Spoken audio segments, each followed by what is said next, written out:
Even there. Still at the office here.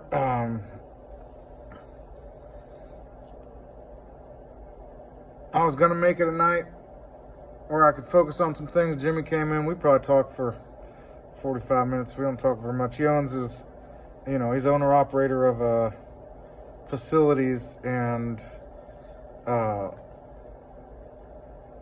essentially facilities company, but he just does he just cleans up for us, essentially, takes out trash, custodial this.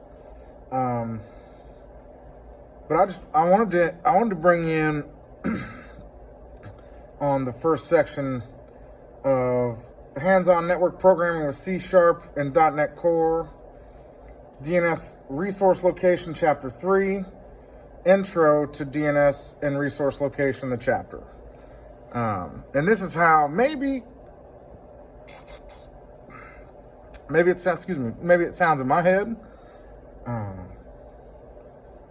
So let's give it a try. DNS and Resource Location. Chapter 3, after Networks in a Nutshell. So it's really Chapter 2, after Networks in a Nutshell. The last chapter was spent dissecting networks to such a degree that most readers will likely never think about them again. In this chapter, we'll take those concepts and look at their real-world implementations. We'll start with a look at how the problem of resource allocation is solved at the scale of the internet.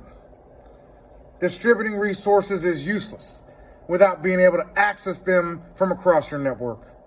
In this chapter, we'll introduce you to the systems and standards that make doing so possible.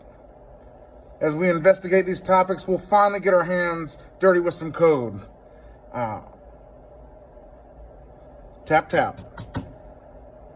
Throughout this chapter, we'll look at software examples to get you familiar with leveraging the tools available within the .NET framework.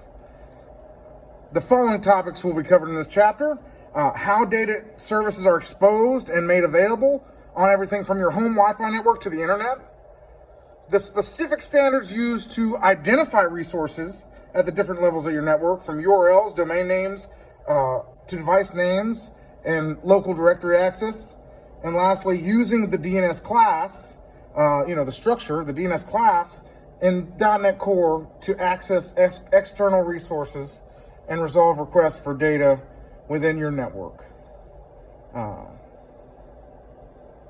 Let's go ahead and get started. No, we won't, but technical requirements first section. And so I'm just looking this up because I needed to remember how to use the URL class, because I'm making a URL and I'm just doing it with strings, and that's silly of me. Just like I use JSON UTF-8 to build JSON instead of doing it with strings, which is just a text format. It's just characters, and it's in a use the class that has those built in. So now I'm like, why am I doing this? Let me go get the URL class. So that's where I am, and I'm gonna go figure it out. This is fun. Deuces. Late nights. Hackathon at crack of dawn. I don't know.